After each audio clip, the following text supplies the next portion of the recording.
Dog attack victim recovering. Sparks fly over South Coast teacher numbers. And hundreds farewell league identity Jack Underwood. Win News with Phil Diamond. Good evening. Those stories in a moment, but first, 7 candidates have nominated for Wollongong Council's Lord Mayoral by-election. Nominations closed an hour ago, 1 female added to the list. The Democrats' Madeline Roberts is the only woman to nominate. 3 independents are vying for the top job: Deputy Lord Mayor Alex Darling, Austin Mears Philip Lee and Dave Gore of Wollongong. The ALP is offering up former councillor Bob Proudfoot, the Greens historian Michael Organ and the active community team councillor Trevor Mott. A mystery 7th candidate who nominated at the 11th hour will be known tomorrow. Voting will be held September 14. The Education Department has been accused of playing fractions with the South Coast education system. The Milton Primary School P&C Association left calculating how to find a third of an extra pupil to satisfy the department's student-teacher ratio requirements. As another busy day of learning begins at the historic South Coast Milton Public School, so continues a complex lesson in mathematics and education department bureaucracy for the Milton P&C Association, fighting to gain an extra teacher for its growing school. We were in the position where we had 0.0032 of a child down on the required numbers to obtain that extra teacher. Despite Milton's kinder to year 2 classes being over need not exceed numbers with 31 students, for the P&C parents and teachers, the sums don't add. It's not about formulas, it's not about maths, and it's not about ratios. It's about giving our kids the best chance. A third of a pupil short of a teacher, it's just ridiculous. It's departmental and ministerial intransigence, according to Gilmore's federal Liberal MP, who has South Coast State member Wayne Smith in her sights. I say to the state member, give them the extra teacher. It will be required in the future, and in fact they need it now. The Education Minister claims Milton already has an extra teacher, which it will retain until the end of the school year. That teacher, according to the P&C, covers Braidwood to Ulladulla. Minister Watkins has countered with a reminder of a $3.5 million upgrade for the school, built in the mid-1870s. We are very grateful for the funds, but that's got nothing to do with the number of teachers. Coincidentally, the state government has announced a $5 million study into class sizes. The Milton P&C Association believes that money would be far better spent on extra teachers. Peter Andrea, Win News. 4-year-old Dapto boy John Kelly, mauled by a dog yesterday, is recovering from eye surgery in Sydney Children's Hospital at Randwick. The surgeons took more than 5 hours to repair damage to his eyelid muscles sustained during a savage attack by this Rottweiler German Shepherd cross in an alleyway off Emerson Road yesterday morning. The surgeons say it's too early to tell if he'll suffer long-term damage. He's now in a stable condition. The dog's fate is in the hands of Wollongong Council and the courts. Controversy is growing over Stephen Martin's abrupt resignation as federal member for Cunningham, with opposition leader Simon Crean today saying the decision on the ALP's candidate will be made by the state branch of the party. Meantime, a high-profile independent is calling for Dr Martin to serve out his full term or foot the cost of a by-election. On Monday, the former Speaker and Shadow Minister for Trade and Tourism rocked the Parliament, announcing his intention to resign from this Friday, saying he was unable to continue to fulfil his parliamentary duties to the high standard he's always set himself. Long periods of time in opposition do take its toll. There's no doubt about that. But it's a move which has outraged some of his parliamentary colleagues.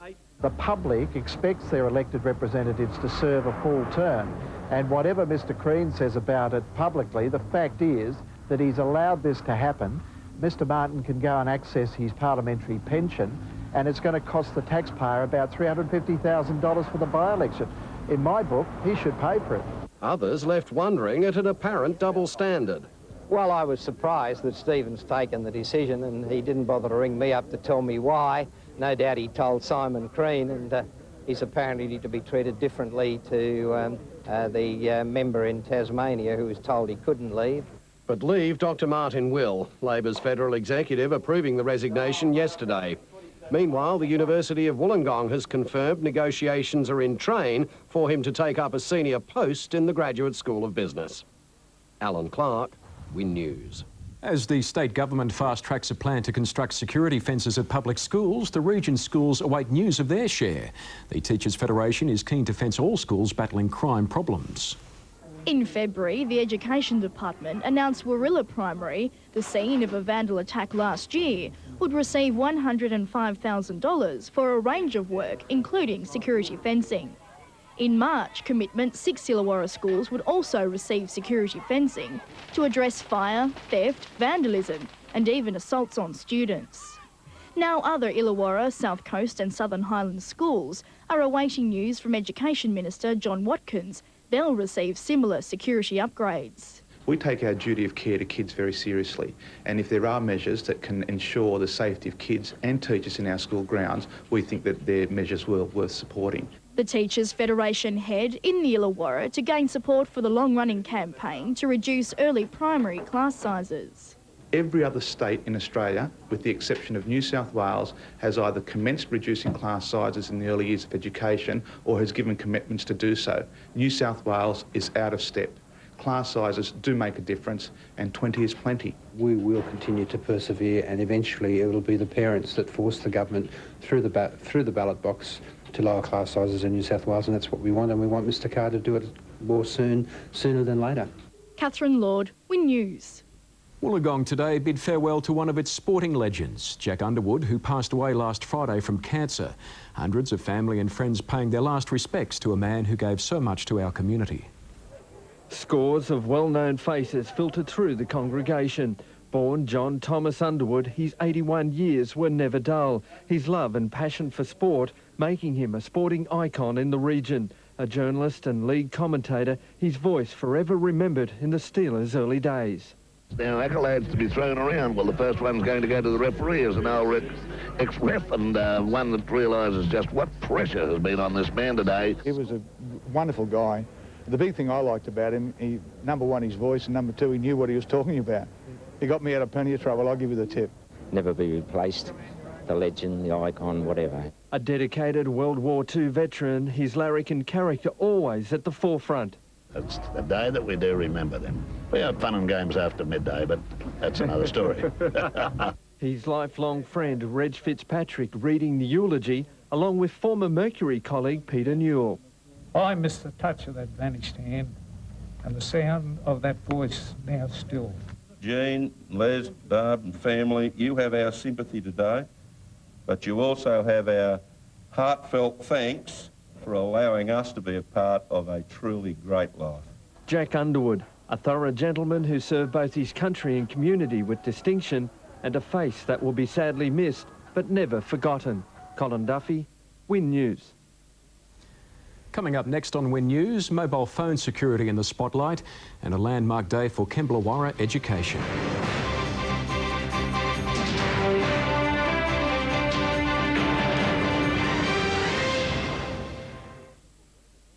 Wollongong is being asked to imagine its future. Wollongong Council seeking community input in its planning structures for the next 50 years.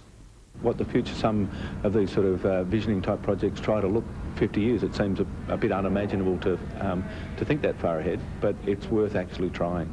All divisions of Wollongong Council will participate in the planning process named Wollongong Futures.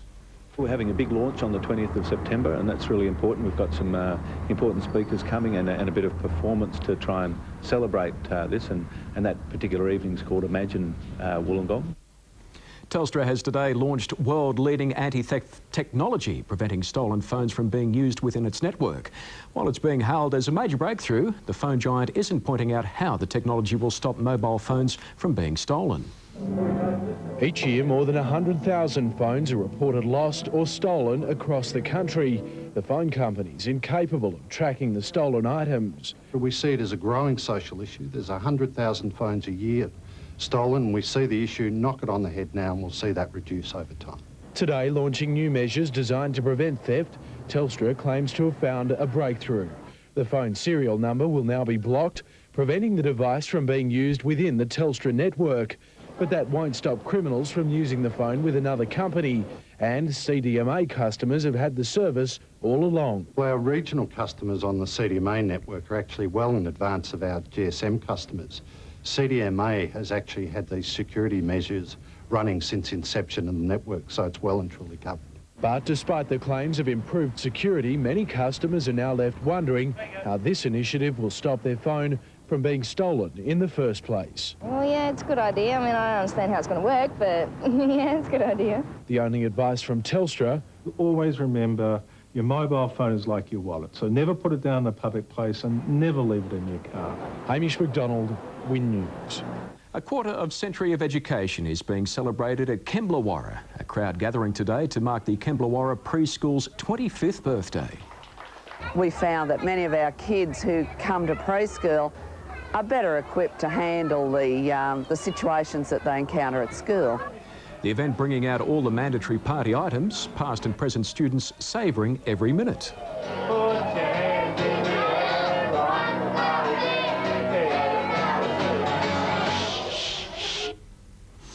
Two Wollongong Catholic schools are getting in early for Book Week. Best-selling author Morris Gleitzman talking about his new book, Boy Overboard, at Port Kembla today. The plight of asylum seekers might seem like contentious material for a children's book, but that doesn't faze this popular author. I noticed late last year, as we all did, lots of TV news coverage of the asylum seekers from Afghanistan, and as I looked at those particular families on those boats and those kids, I started going through a familiar process for me of discovering some characters in my imagination and gradually developing a story. Students from St Patrick's and St Francis of Assisi schools eagerly grabbing the chance to quiz the writer of 18 bestsellers. I can work at home in my pyjamas. My journey to work is 6 steps, 6 paces from my kitchen or my bedroom. Then queuing patiently to get copies of their favourites signed. Even the school principal getting in on the act. The author pleased with the response to his latest work, Boy Overboard. As I'd hoped, they're not standing back and saying this family's from Afghanistan and they're different to us. They're connecting emotionally with these people, but they're also aware, as I was when I wrote the book, that the story exists in quite a political and contentious environment. Alan Clark, Win News. The stock market eased today. The All Ords off almost 12 points. BHP Steel was trading at 256 down 15. BHP Billiton closed at 881 down 15. AMP 1304 down 31 cents. Telstra 480 up 1 cent. And IMB 315 no change. Well, sport is next with Matt Russell, and Shoalhaven Netball still celebrating. Phil, an undefeated season by its inter-district team. Also Andrew Farah, the White Rhino, and Mitchell Waddell wanted overseas.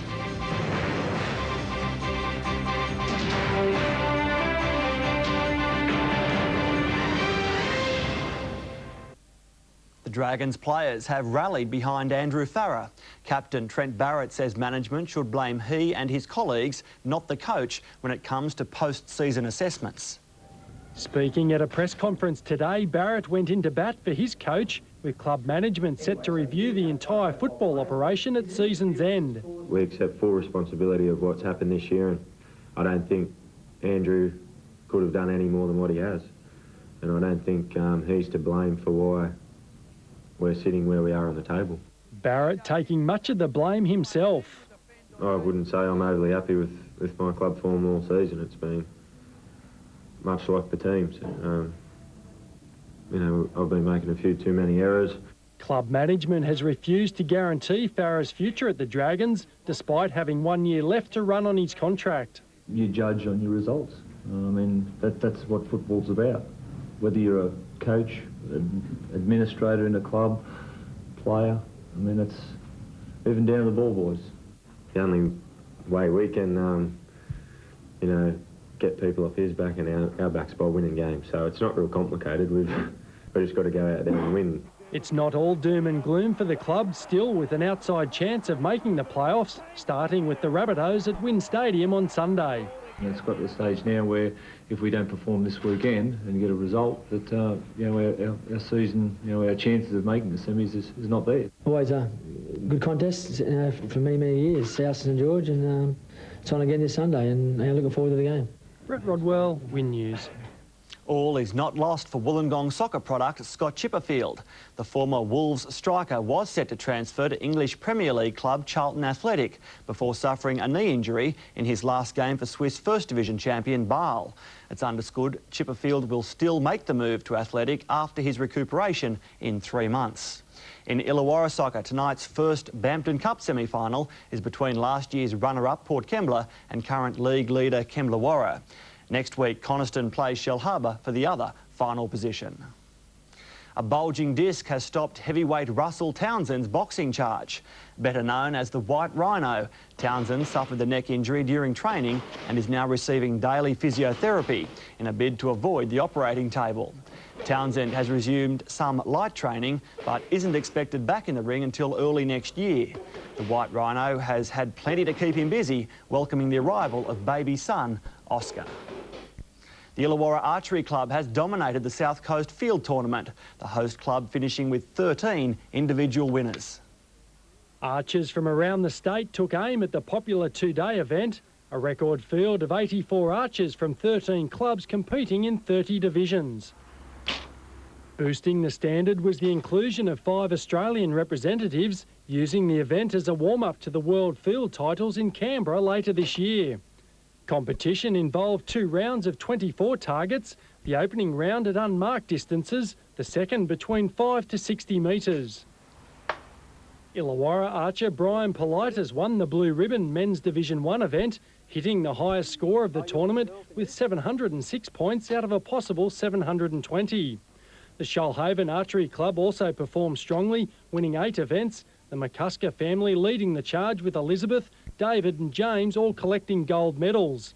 The tournament was the last opportunity for competitors to fine-tune their skills ahead of the State Field Championships, again to be hosted by the Illawarra Club at Mount Keira on Saturday week. Brett Rodwell, Win News. Woonona surfer Kate Scarrett is through to a quarter-final of the latest event on the World Qualifying Series, the Lacanau Pro in France. Scarrett is 22nd on the WQS rankings, but 4th on the World Championship Tour.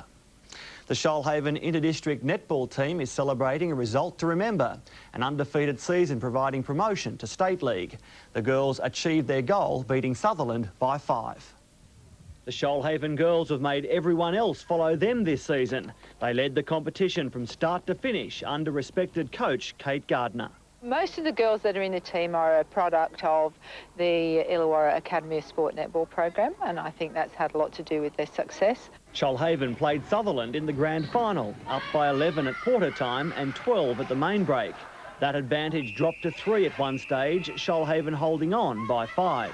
They played really steady percentage netball in the last few minutes of the game, and that's what took it out for them. The team is now preparing to step up to State League, joining the likes of Illawarra. They set out very determinedly at the beginning of the season to achieve that goal, and nothing was going to deter them from it, and that's exactly what they did. To get exposure to play at a high level of competition and to be seen by other coaches and selectors to go on and play further representative netball.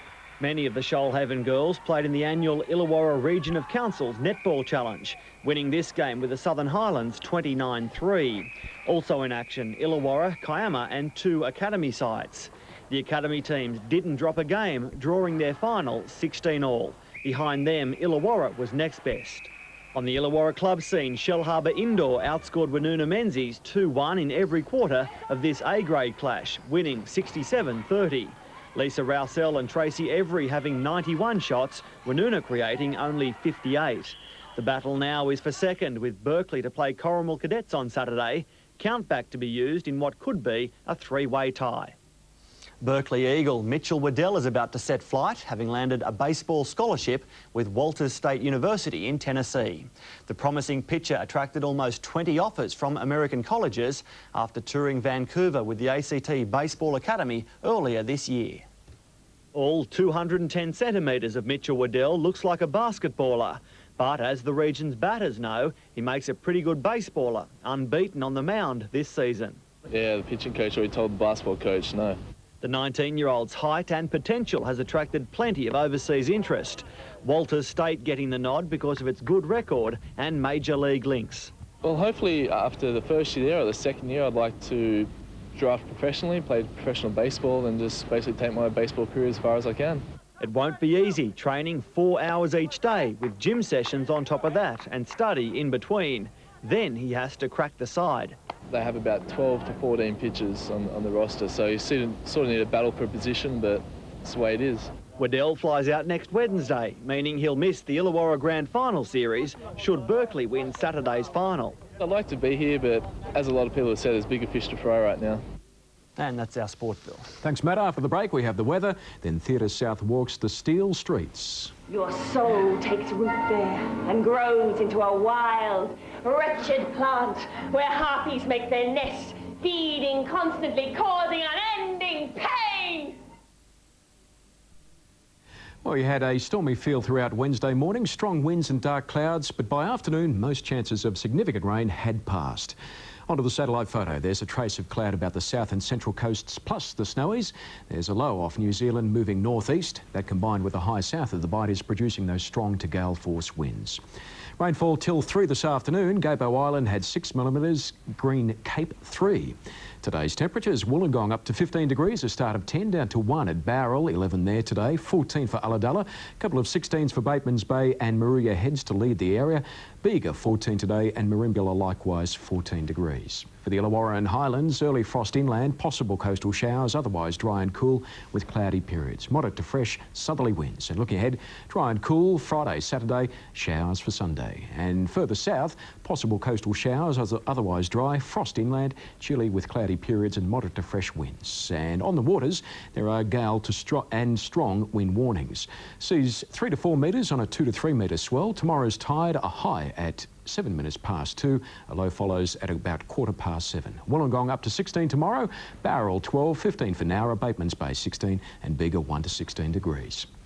Well, more stories of the Illawarra are set to take to the stage in Theatre South's latest production, Steel Streets.